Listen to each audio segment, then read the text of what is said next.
Hello YouTube, this is Sam Gerrans from Quarternight.com. Today is Tuesday 20th of November 2018 and today I would like to look at the subject of debates, particularly the sort of big debates between, or little debates between what I call brand Islam and what you might call Christology or Christian apologetics. I get quite a lot of people write to me saying, oh, you should debate this guy, you should debate that guy. Maybe, but I'm not really going to talk about that exactly, but more my thoughts in general about these types of debates and so on. I watched a few, or as much of them as I could handle, as I could stomach. Quite honestly, I find it, and really, it's painful to watch. But I can see the attraction. I'm not going to use any names in this. If you've watched a lot of this stuff, you may be able to work out or guess at who I'm talking about, but that's not really the issue here, and I'm not going to respond to any guesses. And anyway, it's not really the point. But really I want to talk about the purpose of debates, whether there's any point to them. And before I get into that, I'm going to read an excerpt from the background to my work, The Quran, A Complete Revelation, which as ever you may download from Quarternight.com for free.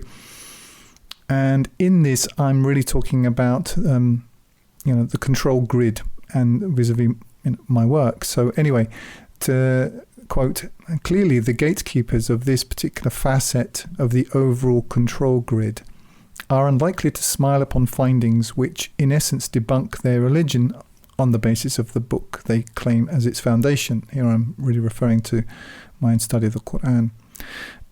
And the priesthood and the unthinking portion of the laity of that religion will be unlikely to consider the evidence here on its merits. I'm talking here about the Quran, A Complete Revelation. Why should they? Their position gains neither purchase nor power in critical thinking. So what I'm saying here is that here, brand Islam specifically, it's not based on critical thinking. If it were, it wouldn't survive very long. It's really an emotional thing. Like democracy, like feminism, you can't reason with an emotional position. It's not possible. And I'm interested, I suppose, in this talk more in how the elite used these sorts of debates. I mean, obviously, I don't think everybody who's in these debates are all sort of secretly working for the Rothschilds. No, I'm sure they believe in what they're doing, but some of them. But I think it was Rahm Emanuel said, "Never let a good crisis go to waste," and he was espousing a sort of a basic principle of radical activism, which you can use anything. How do you use what's already going on? It's more about sort of directing the stream, as it were, than it is about creating the water. The stream is already there. It's just knowing how to make it work for you. So the brand, and it is a brand, it's Islam. It's a recognizable product, and its characteristics are being sold as are those of democracy and of feminism and so on, or whatever the ideology is. It has its own tenets, it assumes its own conclusions, and it'll go into these debates and so on, or present its product on the basis of its, as it were, of its manifesto. It's not really open to any kind of debate. It knows what it thinks, and the same is true for Christian apologetics. And I'll get into that kind of conflict in a minute. However, those of us who are able to think are forced to think ahead, and to think for those who will not think. With this in view, I have the following points to make. Now, the first point I'm going to make is a little bit of an aside, but I think it's worth bearing in, it's worth considering. There is an event, one I have to assume to be present among the options of military planners and those of other think tanks, which, if enacted, will set off a powder keg of emotions, and emotions really is the key, the key takeaway here, among those who follow the Traditionalist. This event, should it happen, will be calculated to provoke the reaction needed to further the broader geopolitical goals of the ruling elite. I have in mind the destruction of the so-called kaʿaba at Makkah, by a NATO smart bomb or as part of a further patsy-based quote-unquote terrorist operation. Should this event come to pass in whatever form, those who today follow the mullahs and whose religious sentiment has a sincere basis will be forced off the pavement and out onto a theological crossroads, one where they will have no option but to consider critically in order to negotiate. They will not only be forced to consider the like of what is presented here, they will be very glad of the opportunity to do so. So what I'm trying to say is, I'm sure, I would, if I were in the ruling elite, I'd certainly have a game plan for destroying the kaʿaba, and you obviously do work out what would happen if you want to push the Muslims. A crowd, you see, it's all about crowd control, herd control, creating the sort of the pokes and nudges to get the blind force to do what you want. Imagine if that happened, if the box was blown up completely to smithereens. Objectively, it is an idol. Once the idol's gone, what then? A lot of people from brand Islam would be left completely lost, I would imagine, and they would have to sort of stop and do some really hard thinking at that point, which is going to hurt because it's a muscle, and if you haven't used it for an extremely long time, as anybody who's tried to run a marathon after getting out of shape will know, it's going to hurt you. Now to getting closer to my main sort of point. On a separate but related topic, the traditionalist should bear in mind that the lack of criticism of him and his position he currently finds among Western scholars. Quick aside here, this was written about 4 or 5 years ago, and this now is changing, so I was righter than I knew. To continue, and media denotes neither assent nor acknowledgement of his authority. It is the result of policy, one he had no part in forming. You see, the traditionalist and Islam as a brand really sort of surfed along the crest of a wave that was provided for it by the elite. They wanted to bring in this faction and have it there in the as it were in the melting pot of all this chaos that they're creating. So for a long time, it was absolutely impossible to critique it in any way. Now that's actually changed.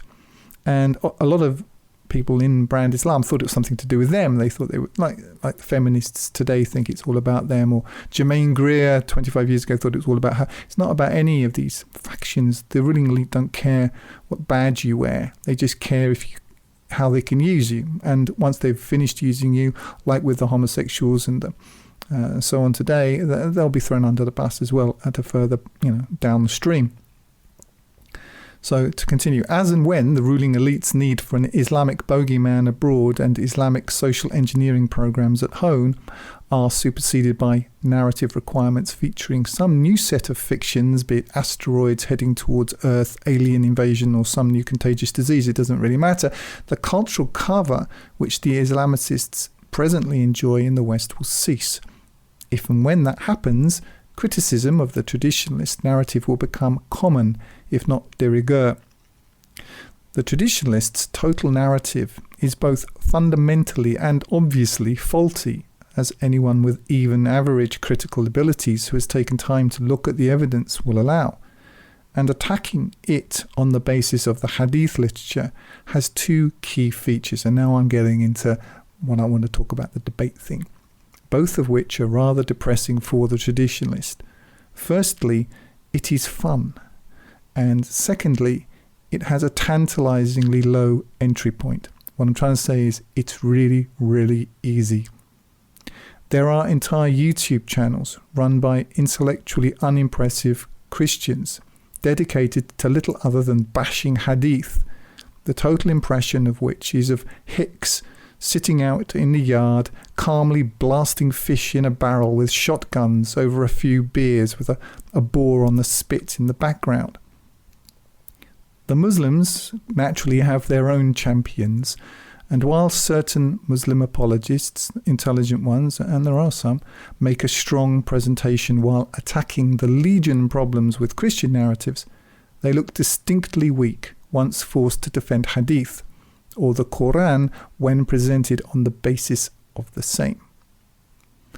My point here is this: highly intelligent and well-financed Western opinion makers will turn their sights on brand Islam once word comes down from further up the food chain that it may be safely attacked, i.e. once brand Islam has served its purpose inside the gates of the Western nations, namely that of forwarding the project of the ethnic and cultural corruption of the original populations and providing the powers that be with the justification needed to create a police state in previously quote-unquote democratic countries, and that it may be done at a level more august and with a cultural saturation greater than that possible via YouTube. By defending his non-Quranic literature and drawing his understanding of the Quran through a filter of the same, the Muslim could only lose against such an adversary, even were he honed and practiced in the art of intellectual confrontation, and he is neither. There was a time when those he claims as his forebears were intellectual masters, but that was 1,000 years ago, and the scenery is very different now. The question now is not whether the Muslim of today, and not some legendary intellectually formidable master, will lose. It is only how he will lose and in what specific ways he will be stamped into the ground. For myself, I am not trying to save the traditionalist, far from it, nor am I trying to stem the tide of the collapse of my own culture. Both are struggles doomed to failure. My defining allegiance is neither to the white race, a race which shows itself too easily deceived to warrant continued existence as a viable mass demographic, at least in a form which is intellectually rigorous, culturally sustainable, or morally defensible, and nor is it to the Islamic religion, which fails on the same criteria. My defining allegiance is to God, to the message of the Quran, and to those who strive both to understand that message and to apply it. Now that's from the part of the introduction or the background to my work, and I want to sort of kind of fill some of this out with more thoughts about these debates and what their purpose is and how they work, and just some thoughts on this. So my reflection on this is that the traditionalist Islamicist provides the Christian with all the ammunition he needs to shoot all of his arguments down. And even when the apologist seems to be attacking the Quran as opposed to the Hadith, and this does happen on occasion, they'll say, yes, well, there are these people who say they only follow the Quran, they don't need the Hadith.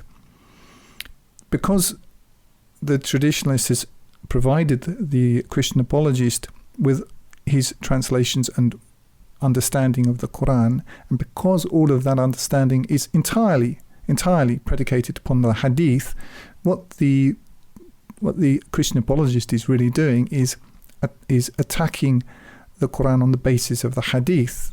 So it's not a Quran alone position in any way, and the apologist knows this. Let's just take one common sort of bugbear, or something that they will attack, sort of whipping boy in the arguments.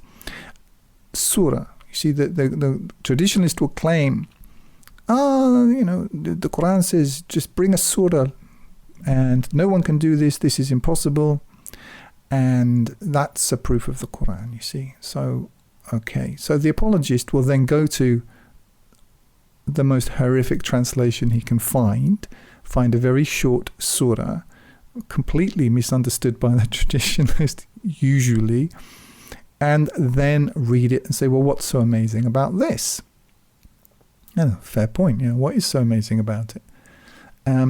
He says it's not very good, and he's right, it's not very good.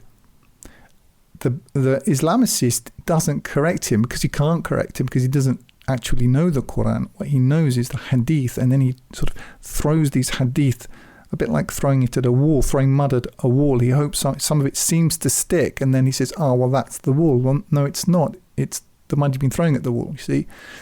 And so his fallback position is, well, it's amazing in Arabic. And so what he's really doing is claiming a sort of Arabist supremacy, saying you can only understand this book in the Arabic, but he doesn't understand it sufficiently well to translate it into any other language, yet the Quran itself says that it is a preaching to all the world. So how does that work? So, and then what happens is both positions get further and further entrenched, and that's, over they go, over the hills and far away. I remember this when I was talking, when we used to talk with, traditionalist Muslims. I'd say, I think you can understand the Quran. I think you can understand it. They say, no, you can't understand it except with the hadith, except with this, except with, 48 mullahs and blah, blah, blah, blah, blah. I say, have you tried? No, of course they've never tried, and they'll never take the time to do it. But they've been told that that's the case. Oh, okay, well, you find yourself at open and unambiguous variance with the Quran, which claims that it is possible to understand it, but okay, fair enough. But let's take this word surah. So the traditionalist has just accepted that this word only means a chapter. See, in English we have the word chapter. We all understand what a chapter is. A chapter of a book. It's chapter 1, chapter 2, chapter 3, chapter 4, chapter 5. And because he's never really thought about things, typically he's not able to defend the Quran. He's not able to defend this assertion of the Quran. I mean, the word surah, you don't have to go very far. If you look in Lane's dictionary, a surah, it's the meaning of this word. Yeah, sure, it's come to mean in common parlance. And this is really, if you look at my work, what I'm doing is I'm picking the definitions, the word values that have been ascribed to particular Quranic terms by the traditionalist and just left there, which actually are dissonant with the context and what I call pantextual contexts. And then he's claiming those, and that makes it very easy to attack because he's holding up a straw man, and that's what this really is. The word surah, it's a row of bricks in a wall as a part of a structure, a degree in something which is built up by degrees. So it's not a brick, it's the interlocking set of bricks of something which builds row upon row upon row. That's a surah. And whilst let's accept that the portions of the Quran which begin with a Bismillah, these are sections that the Quran, the Islamicists has missed the whole point that these things interlock and build together. It's not that you just come out and make one little writing and say nobody can possibly write anything like that. It's that these things fit together into a whole. They comprise a part of a single teaching. They comply with, if the traditionalist had bothered to do the work on the muqatta'at, which I'll link to in the drop down below or at the end of this video, you can go through this and see that my own work on the muqatta'at, these mysterious letters, they demonstrate that the Quran is in the correct order. You also have over it are 19, so we know that this, ashab an-nar, the companions of the fire, above this point there are 19 of them, and there are. It fits into a work in which the word day occurs 365 times, in which the word month occurs 12 times. This is the structure. And there are many, many such things. That's what it's talking about. It's not talking about you can just go off and come up with one little thing. No, you're making something which fits into the wall, into this row of bricks, this firmly fixed structure interlocking as part. That's surah. And why is it so difficult to answer that point? Of course, if you take Khalil and Khan's earth-crushingly awful translation, drawn through all of the hadith and in this, wild-eyed and dagger-wielding presentation of the Quran. Yeah, of course you can. It sounds nuts. They don't answer that because they can't, because they've never studied it. Because, to some large degree, the Christian apologist is correct, and he knows it. He knows that they can't really. He knows what they're anticipating the arguments. So what you've really got is the Christian apologist citing some often very stupid hadith, and then the traditionalist seeking to maintain that and then them getting in sort of entrenched in their positions, which is all you can ever do with that. So it's like democracy in a way. You know, when you've got the Republicans and the Democrats, or in Britain you've got Labour and Conservatives, the smart thing to do is not to look at the differences, but look at where they agree.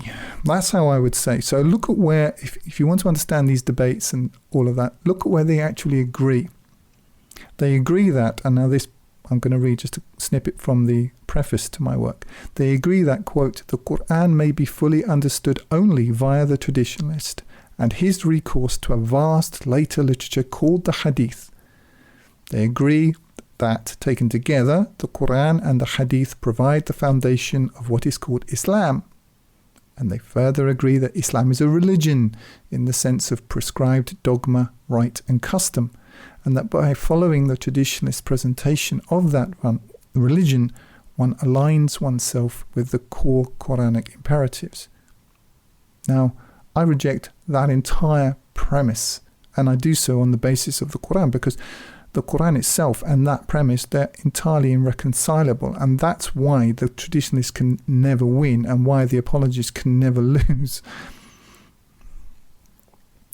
So with friends like the traditionalists, the Quran is scarcely in need of enemies. And what you have with these debates, in my opinion anyway, from the ones that I've seen, and as I said, I find them actually quite tedious to watch. It's something like a freak show combined with it's like a wrestling match. You know, those big wrestling matches where you both know that, but everyone knows that both sides, they're not really bashing each other's heads in. It's entertainment, and that's all it's going to ever be, really. And I'm geared to keying into the emotions. With the traditionalist in his presentation, his conclusions are set. They aren't going anywhere. And those conclusions are, you need him, you need a mullah to tell you what to do. That's not going anywhere. The second is that Arabic is a magical language, and which can only, of course, be understood by the magical mullah. And the fact that the Muslim world today, at least, produces nothing anyone could possibly want, shouldn't blind you to the assertion within brand Islam that you should entrust your eternal soul to people who you wouldn't trust to change the oil in your car. And everything else works backwards from this point. It assumes those things, and they're going to stick to that no matter what. You've got this religion. This is what they're going to fight for. That's the brand, and that's what they're going to push. Now, moving into slightly broader purview, the elite are not concerned about any of this. I don't care about what Muslims believe as long as it doesn't interfere with their actual game plan. What they're interested in this stage of the game is setting up their toxic digital grid so they can track and control everyone, making sure that you, me and everyone else is downloading all the chemical data and moral inputs, i.e. moral inputs in inverted commas, in order to make us all perverted and disgusting. They're pushing their paedophilia agenda, if you haven't noticed, and they're pushing the complete breakdown of society. At the present, they're using women, homosexuals, and very, very confused so-called transgender people. And general demoralization. Demoralization is a military term. If you think about that one for a while, when people cease to be moral, that's what they're doing. Okay, once all of this is complete, then the Punch and Judy show that I'm talking about won't be needed anymore, nor will any of the others. My own view and where I focus is that the Quran summarizes a protocol for warning the elite and affecting either A, their repentance, or B, the punishments of God. I know it's a hard saying, it's terrifying and all the rest of it, but when you read the Quran, and you see this, and you can read whichever translation you like, because this isn't dependent upon Sam Guerin's translation or understanding of the Quran at all. Once you see it, you can't unsee it. And that's what this book is about. It's not about creating a caliphate or everyone growing a long beard or any of this, nonsense stuff that's being created. Given where we are going, clearly, where we are on, as it were, on the conveyor belt, in my view, we have no choice but to implement this protocol that I'm talking about while there is time. Because once this thing gets locked down, that's going to be it. That's the way I see it. I'm not, arguing these points with, I don't really see the point. That's certainly at this time. Maybe that will change, but right now my focus is not on scoring points. And anyway, with as far as debates go, again, maybe there is a place for them somewhere, but I'm not convinced that they change anything. If you study them, if you study the strategies behind them, it's all about rhetorical devices. It's not who's got the best argument, who can really present the best facts. It's about scoring often cheap points off each other. It's about playing to one's own audience as well. I'll give you an example. Somebody's very good at it. Stephen Fry. If you were to write down Stephen Fry's argument on the back of a postcard, whatever his argument might be, just bullet points, it's often very weak. It's often froth. But his presentation makes it sound amazing because he studied this. But it's a false dichotomy going back to the sort of brand Islam versus Christian apologetics. You've got a religion not found in the Bible arguing against a religion not found in the Quran. How useful is that? Now, going back to rhetoric, the sons of the rich are trained in all of this. They know how to do this. I believe that Eton, possibly Harrow, but certainly Eton is one of the few, or if not the only school in Britain where people are taught rhetoric. Rhetoric was just part of what was called the trivium, a general education that everybody got. But you don't get it now. Why? Because if one understood how rhetoric works, how an argument works, how to put forward an argument, how to set up a straw man, how to defeat a straw man, all these sorts of things. These are basic maneuvers. You'd understand how badly you're being beaten over the head by the news and all these and the talking heads and so on. So they took that out. The dumbing down process was there for a reason, because you can't have people who understand the strategies that are being used against them. But the people who are the politicians and so on, you can be absolutely certain that they all go on courses, they read books and so on.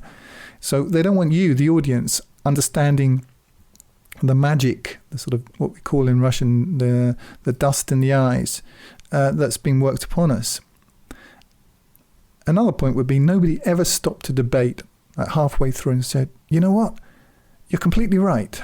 I hadn't thought of it. I'd never looked at it that way before. Thank you so much. Thank you for correcting me. I'm now going to live a completely different life now based on what I've learned from you. I've never seen it happen. So that's not what it's for. It's a boxing match with you rooting for your guy and them rooting for their guy, each getting emotionally invested in something which usually doesn't really have an awful lot to do with actual facts, and from which people rarely learn very much. But you can learn how rhetoric works, at least get an overview of it. I'm sure there are YouTube videos which will talk you through just a basic 101. You don't have to go through anything very, very complicated, or buy a small, thin, cheap book on it, a couple of books, and just understand some of the features of the rhetorical tricks that are going to be used on either side, because you can be absolutely certain that the people in the debates that you're watching, they've read those books and they study those tricks, and they also know what the other guy is doing. It's a bit like if you're boxing or fencing, you understand what the other guy is using against you, whereas an untrained eye wouldn't spot those things, but they know it. And they don't get, if they were good at it, they don't get angry about it. They take hits, they take a couple of punches, they just let it slide. What they're looking to do is build up points, like in a boxing match. You don't get through a boxing match without getting punched. Yeah, sure, you take a few punches, but what you're looking to do is to up your score, so that the final score, the final impression, that's what they're really kind of focusing on. It's going to be in your favor. That's how it works. So read a couple of books on it, or just, I'm sure there'll be YouTube videos on it, and you'll begin to see that this is really, they're just recipes for presenting arguments and to kind of to seem to win even when you don't win. You can ad hominem attacks, sort of trying to undermine the source, picking out one little thing in order to diffuse a broader argument. These straw man arguments, all these things, there aren't a huge number of them. I mean, if you've got 20 or 30 of them, you'll be good to go. And in closing, people are responsible fundamentally for what they take, what they leave. We read in the Quran, for example, at 34:45, and those before them rejected, and they attained not to 1/10 of what we gave them, but they rejected my messengers. And how was my rejection? So people reject the Quran out of hand. They've heard somebody who said something about it, and now they're not going to look at it.